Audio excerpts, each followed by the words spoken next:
আর কিছুক্ষণের মধ্যেই আসতে চলা বজ্রবিদ্যুৎ সহ ঝড় বৃষ্টির সতর্কবার্তা।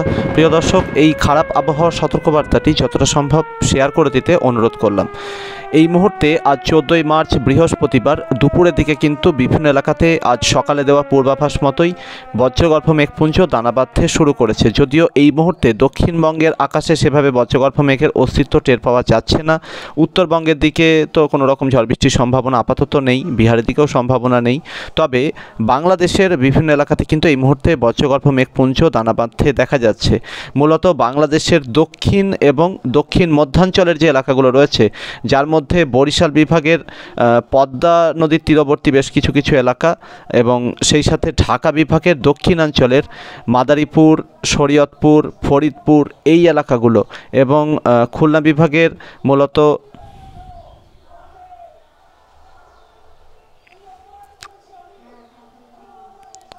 নড়াইল এবং তার আশেপাশের কিছু এলাকা, এই এলাকাগুলোর দিকে কিন্তু বিগত প্রায় 2 ঘন্টা থেকে একটু একটু করে বজ্রগর্ভ মেঘ দানা বাঁধতে শুরু করেছে এবং সেই মেঘ কিন্তু ধীরে ধীরে পূর্ব এবং দক্ষিণ পূর্বাঞ্চলের দিকে এগিয়ে চলেছে।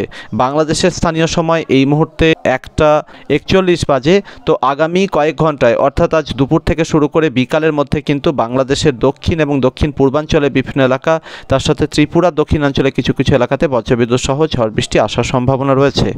আগামী কয়েক ঘন্টায় কোথায় কোথায় ঝড় বৃষ্টির সম্ভাবনা রয়েছে একটু দেখে নেওয়া যাক। বাংলাদেশের ঢাকা বিভাগের বিভিন্ন এলাকা এবং তার পার্শ্ববর্তী বেশ কিছু এলাকা, যেরকম শরীয়তপুর, সেই সাথে মুলাদি, মেহেদিগঞ্জ, এই সমস্ত এলাকাগুলোতে বজ্রবিদ্যুৎ সহ ঝড় বৃষ্টির সম্ভাবনা রয়েছে আগামী কয়েক ঘন্টার মধ্যে। সেই সাথে মাদারীপুর, কালকিনি এবং সেই সাথে শিবচর, জাঞ্জিরা এই সমস্ত এলাকাগুলো, অন্যদিকে মাওয়া এবং তার পার্শ্ববর্তী শ্রীনগর এই সমস্ত এলাকাগুলোতে বজ্রবিদ্যুৎ সহ ঝড় বৃষ্টির সম্ভাবনা রয়েছে আগামী কয়েক ঘন্টার মধ্যে।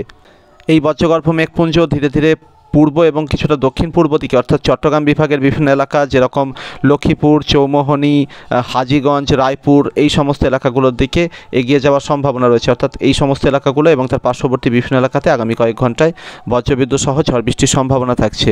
এই সমস্ত মেঘপুঞ্জ পরবর্তী সময় অর্থাৎ আজ বিকালের দিকে কিন্তু ত্রিপুরার দক্ষিণ ভাগের কিছু কিছু এলাকা এবং তার আশেপাশের বিভিন্ন এলাকা অর্থাৎ বেলোনিয়া জেলা এবং তার পার্শ্ববর্তী বিভিন্ন এলাকার দিকে এগোতে পারে। ফলে এখানেও কোথাও কোথাও বিক্ষিপ্তভাবে বজ্রবিদ্যুৎ সহ ঝড় বৃষ্টির দেখা মিলতে পারে।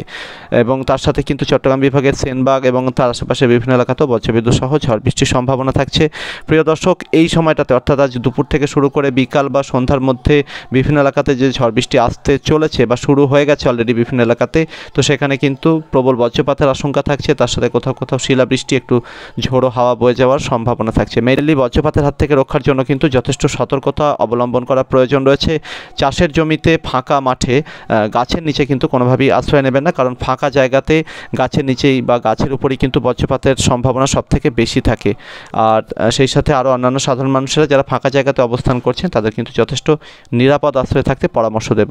এদিকে দক্ষিণবঙ্গের বিভিন্ন জেলা, তার সাথে ওড়িশা এবং আশেপাশের বিভিন্ন এলাকাতে বজ্রবিদ্যুৎ সহ বৃষ্টির সম্ভাবনা বা ঝড় বৃষ্টির সম্ভাবনার কথা জানিয়েছিলাম আজকের পূর্বাভাসে। তবে এখনও পর্যন্ত কোনো রকম মেঘপুঞ্জ কিন্তু রেডার চিত্রে ধরা পড়েনি। পরবর্তীতে যদি বজ্রগর্ভ মেঘপুঞ্জ তৈরি হয় তো সেক্ষেত্রে কিন্তু আবারও সতর্কবার্তা আসবে। প্রিয় দর্শক, এই ছিল সতর্কবার্তা। পরবর্তী আপডেটে আবারও ফিরে আসছি। ধন্যবাদ।